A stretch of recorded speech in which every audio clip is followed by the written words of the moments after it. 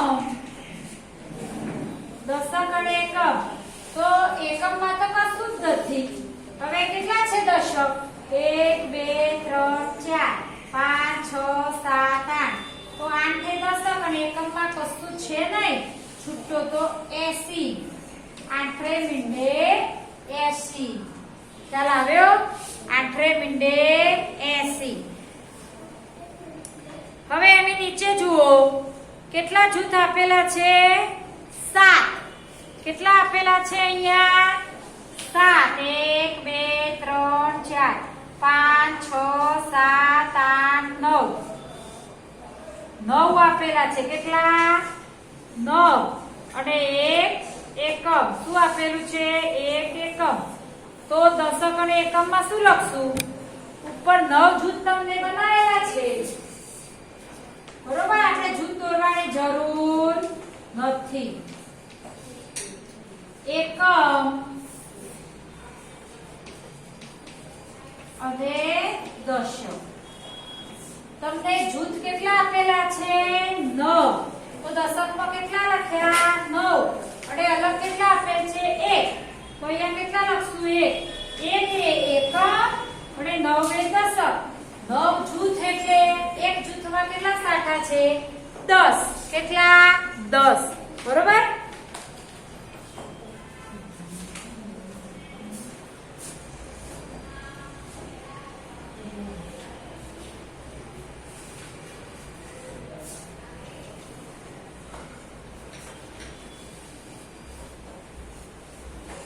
તો આ એકમ અને દશક હવે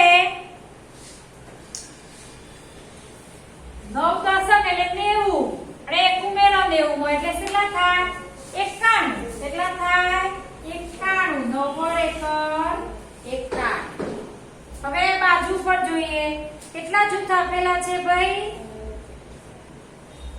7 આ કેટલા જૂથ આપેલા છે અહીંયા 7 એકમ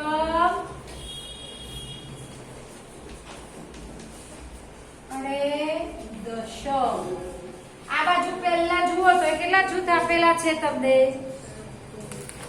અહીંયા 7 અને અલગ કેટલા શાખા છે 3 તો આપણે દશક 7 છે એટલે કેટલા થાય 7 દશક એટલે 70 કેટલા થાય 70 અને એકમ કેટલા છે 3 તો એકમ 3 અને દશક 7 તો 7 દશક એટલે 70 70 માં 3 ઉમેરો એટલે કેટલા થાય 7 ત્રગડ 73 તો લખો અહીંયા 73 7 ત્રગડ 73 એની નીચે જુઓ 6 આપેલા છે જૂથ કેટલા 6 અને અલગ કેટલા આપ્યા છે 6 એકમ દશક જૂથ કેટલા 6 અને છૂટા પણ કેટલા 6 તો 6 એકમ અને 6 દશક 6 દશક એટલે કેટલા 60 60 માં 6 ઉમેરો 61 62 63 64 65 66 એટલે 2 છગડે 66 કેટલા થાય 66 એમાં 6 એ એકમ અને 6 એ દશક 6 દશક એટલે 60 60 માં 6 ઉમેરો એટલે 66 એની નીચેનું જુઓ કેટલાનું જૂથ છે ભૈયા 1 2 3 4 5 6 7 8 9 9 જૂથ અને અલગ કેટલા છે 1 2 3 4 5 6 7 8 ને 9 કેટલા છે 9 9 દશક અને 9 એકમ અહીંયા જૂથ આવા કેટલા આપેલા છે ભાઈ 9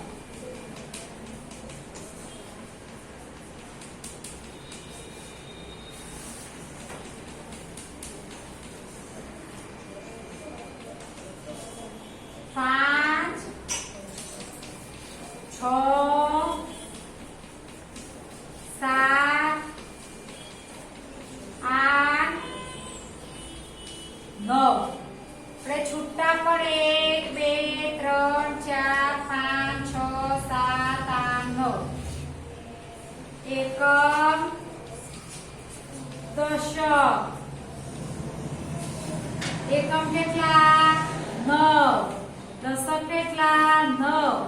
9 દશક એટલે કેટલા? 90. 90 માં 9 ઉમેરો. 91, 92, 93, 94, 95, 96, 97, 98, 99. 9 દશક અને 9 એકમ એટલે 2 નવડે 99. કેટલા થશે? 99.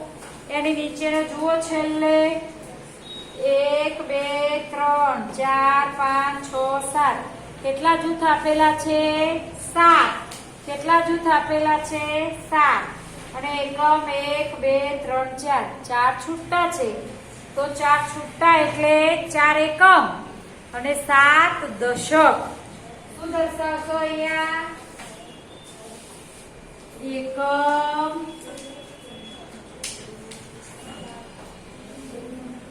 અને દશક. તો કેટલા છે એકમ? અલગ કેટલા છે? 4 અને દશક 7. જૂથ કેટલા છે? 7. 7 જૂથ એટલે અહીંયા 7 લખાય. દશકમાં કેટલા? 7. અને છૂટા કેટલા? 4 છે તો એકમમાં લખાય. 7 દશક એટલે કેટલા? 70. કેટલા થાય ભાઈ? 70 વત્તા 4 એકમ એટલે 70 માં 4 ઉમેરો. 71, 72, 73, 74. કેટલા થાય? 7 ચોગડ 74. તો આ પ્રમાણે એકમ અને દશકનો ખ્યાલ આવ્યો. 4 દશક હોય તો 40, 5 દશક હોય તો 50, 6 દશક હોય તો 60, 7 દશક હોય તો 70. તો આ પ્રમાણે આપણે એકમ અને દશકનો ખ્યાલ મેળવ્યો. એકમ અને દશકનો પ્રકરણ 11 માં આપણે 2 પેજ શીખ્યા. પહેલું પેજ અને બીજું પેજ. બરોબર? આ રીતે જૂથ આપેલા હોય. એક જૂથ હોય તો 10 હોય, એમાં 2 જૂથ હોય, દરેક જૂથમાં 10 10 હોય.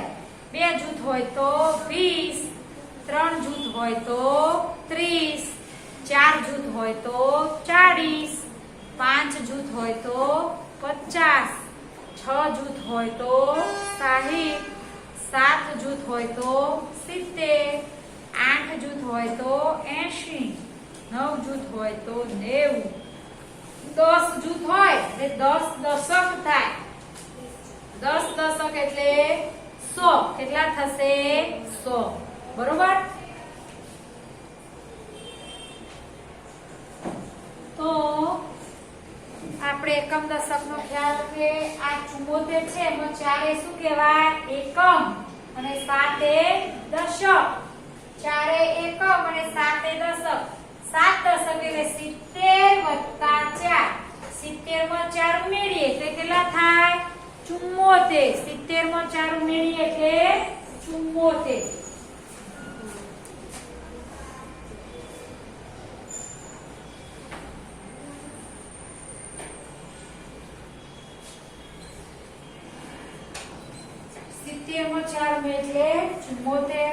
પાઠ્યપુસ્તકમાં તમારે આ પ્રમાણે લખવાનું હોય તો સમજીને અને લખો. એકમ અને દશક કોને કહેવાય? આપણે આમ લખેલી જે આપણા ડાબા હાથે પહેલી સંખ્યા હોય એ પહેલી સંખ્યા હોય એ એકમ કહેવાય અને પછીની આવે દશક કહેવાય. એટલે એકમ અને દશકનો ખ્યાલ મેળવ્યો. હવે તમારે સરવાળો આવે કે 15 વત્તા 4 તો હંમેશા સરવાળો ક્યાંથી કરવાનો? તમારે એકમથી. જે આ ડાબી બાજુ પહેલી સંખ્યા હોય એકમથી સરવાળો થાય. અહીંથી સરવાળો થાય નહીં. આ દશક કહેવાય એટલે દશકની બાજુથી આમ સરવાળો કરાય નહીં. સૌથી પહેલા કોનો થાય? એકમનો સરવાળો. કોનો? એકમનો સરવાળો. કોનો થાય? એકમનો. એટલે હંમેશા યાદ રાખજો, સૌથી પહેલી સંખ્યા હોય એ એકમ કહેવાય અને આ પછીની હોય એ દશક કહેવાય. તો તમે સરવાળો કરો છો કે બાદબાકી કરો છો. શું કરો છો? બાદબાકી. સૌથી પહેલા કોની થાય બાદબાકી? એકમના અંકની. કોની? એકમના અંકની. બરોબર. તો આ પ્રમાણે એકમ અને દશકનું તમારે ધ્યાન રાખવાનું, સમજવાનું અને શીખવાનું. એકમ અને દશક 25 હોય તો એમાં 5 એ એકમ અને 2 એ દશક કહેવાય. બરોબર. દશક એટલે 2 10 હોય તો 20. દશક એટલે 10 10 નું જૂથ. તો આ તમારે એ પ્રમાણે પાઠ્યપુસ્તકમાં પૂરી દો. આ વિડીયો પૂરો કરું. હરિયમ બધાને.